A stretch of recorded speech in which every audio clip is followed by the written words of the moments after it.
हाय, मेरा नाम डॉक्टर मोहित मदान है। स्लिप डिस्क एक बहुत ही कॉमनली यूज्ड टर्म है। जो ऑफिस में बैठते हैं, जिनको कभी भी बैक पेन हुआ होगा तो उन्होंने स्लिप डिस्क के बारे में ज़रूर सुना होगा। स्लिप डिस्क होता क्या है, आज इस वीडियो में हम जानेंगे, और कैसे हम स्लिप डिस्क को प्रिवेंट कर सकते हैं, इस चीज़ के बारे में भी हम जानेंगे। हम सबसे पहले अपने स्पाइन के मॉडल को समझते हैं। ये पूरी स्पाइन है जो कि गर्दन से लेके नीचे टेल बोन तक है। इसका एक छोटा सा मॉडल है ये मेरे पास यहाँ पर, जिसमें दिखाया गया है कि ये जो हड्डी, ये वाइट है, ये हड्डियाँ हैं, यानी कि वर्टिब्रा हैं। इन वर्टिब्रा के बीच में एक ये कुशन लाइक स्ट्रक्चर होता है जिसको हम डिस्क कहते हैं।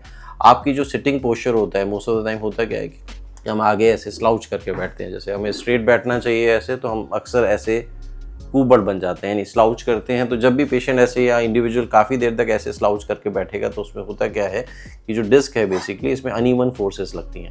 तो आगे फोर्स ज़्यादा है, पीछे फोर्स कम है। तो ये डिस्क विद टाइम, यानी ऐसा नहीं इनिशियल स्टेज पे, विद टाइम ये धीरे धीरे पीछे की तरफ स्लिप होने लग जाती है, यानी मूव करने लग जाती है। तो इसी को हम स्लिप डिस्क कहते हैं। That is an English term. Medically हम स्लिप डिस्क को फोर कैटेगरी में डिवाइड करते हैं। इनिशियल स्टेज को हम डिस्क बल्ज कहते हैं, फिर हम डिस्क प्रोट्रूजन कहते हैं, सेकंड स्टेज को, थर्ड को हम एक्सट्रूजन कहते हैं, डिस्क एक्सट्रूजन, एंड फोर्थ को हम डिस्क सिक्वेस्ट्रेशन कहते हैं, जिसमें कि डिफरेंट यानी अगर थोड़ी सी डिस्क खिसकी है तो डिस्क बल्ज हो गया, थोड़ी ज़्यादा खिंची है तो उसको प्रोट्रूजन, यानी प्रोट्रूड कर रही है तो प्रोट्रूजन हो गया। फिर आपका सिक्वेस्ट्रेशन, प्रोट्रूजन हो गया, एक्सट्रूजन हो गया। एक्सट्रूजन मतलब बाहर को निकल गई, एक्सट्रूड कर गई है।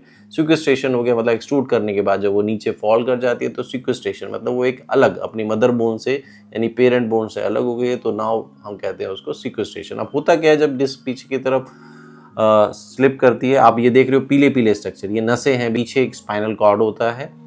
तो जब पीछे खिंचेगी तो डेफिनेटली ये नर्व्स को दबाएगी, नर्व्स को दबाएगी तो डेफिनेटली पेन होगा। अगर ये एक पर्टिकुलर साइड की नर्व को दबाती है तो कई बार ये पेन आपके पैरों में भी फील होता है। इनिशियली बैक पेन फील होता है, धीरे धीरे हिप में, थाई में और लेग तक ये पेन जा सकता है। तो स्लिप डिस्क की कैटेगरी या स्लिपेज के अकॉर्डिंगली कहाँ पे स्लिप हुई है, कितनी स्लिप हुई है, पीछे की तरफ स्लिप हुई है, साइड में स्लिप हुई है, उसके अकॉर्डिंगली सिम्टम्स में वेरिएशंस होता है। तो थैंक यू।